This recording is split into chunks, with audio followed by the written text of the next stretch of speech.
is saying that there has to be a review of the revenue allocation formula to enable them implement the proposed national minimum wage. I wonder what your perception of these demands from the governors are. Recall that when the committees met, some of the governors were said to not have been part of the meeting that the tripartite committee put in place by the federal government with regards to the review of the minimum wage. Some of the governors did not attend that meeting in some of the regions.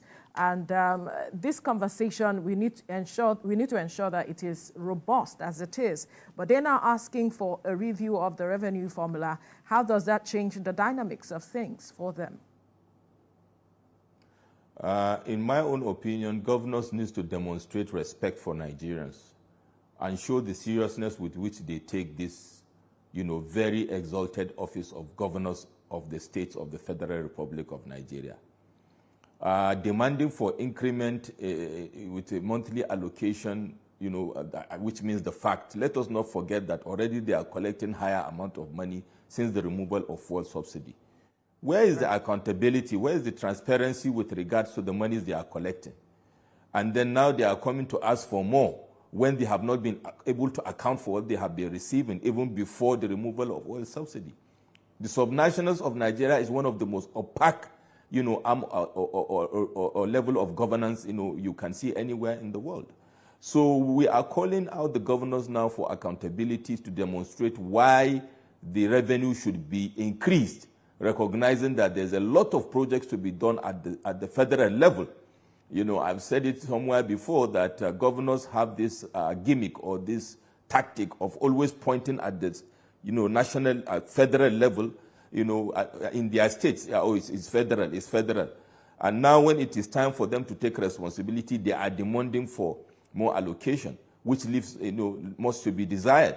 Like I said earlier, Veronica, the value innovation and value creativity is what governors should be looking at going forward. No state in Nigeria has any business being poor. And people should recognize that being governors is not about being transactional leaders. Being governors is about being constructive disruptors, value innovators and value creators. It's as simple as that. Otherwise, they can collect as much increment on the monthly allocation as they want. They will not be able to pay minimum wage.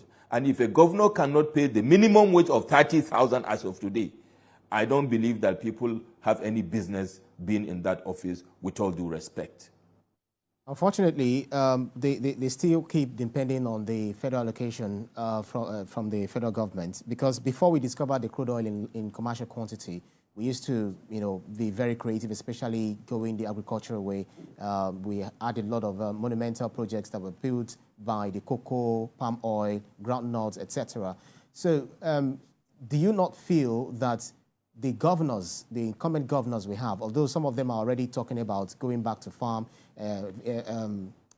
creating more investment, launching more investment in agriculture, how much do you think they are doing with this in order to tackle the food crisis we find ourselves? Brian, we will see in the coming months. Interestingly, we are in the first quarter. We are getting out of the first quarter of 2024. So by mid-year, we will see if it's just optics, because I believe most of these governors are just doing what I call dancing in the marketplace, playing optics, diversionary tactics from the issues. But then, as the saying goes somewhere, that the day will not lie. It is the woman that say she will give you her daughter into marriage that will lie. We will see. By mid-year, we will see if or not the value innovation aspect of their governance will play out, whether in the area of agriculture, or in the area of solid mineral, in the area of human capital, or sensitizing or activating or catalyzing the production sector with regards to power and all that. Like you rightly said, it is very sad, Ibrahim. First Republic, we have these vanguards, the likes of Sage, late Obafemi Awolowo, the like of late Amade Bello and others. We are running the regional governments, without oil. I remember we actually gained independence with incomes from agriculture, not from oil. The creativity, the value innovation, the sense of patriotism, and in touch with the realities of their people is still what we are benefiting. Sadly, so it's so poignant that we are still benefiting from what the seeds those vanguards of Nigeria have sown. So going forward, we would like to see, or definitely we will see, whether governors are ready and are ready to deliver the dividends of democracy, because federal allocation cannot cut it.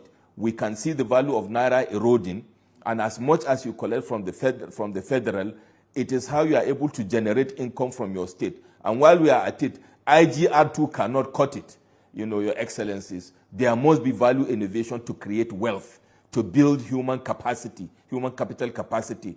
That is the only way to go. And the earlier you have a blueprint to deliver that, the better. Otherwise, that reality will come, and we are already seeing social unrest. It's not just about opposition parties. If we want, in strategy, if you want to move forward and you want to have results, you must face that reality. It's a social unrest that is an outcome of failure of delivery of dividends of democracy. During campaigns, promises were made unconditionally, Veronica and Ibrahim. They didn't give us condition that, if I win based on this and that. They said, just give me the mandate, I will deliver. Let us watch and let us expect that governors will deliver those mandates unconditionally.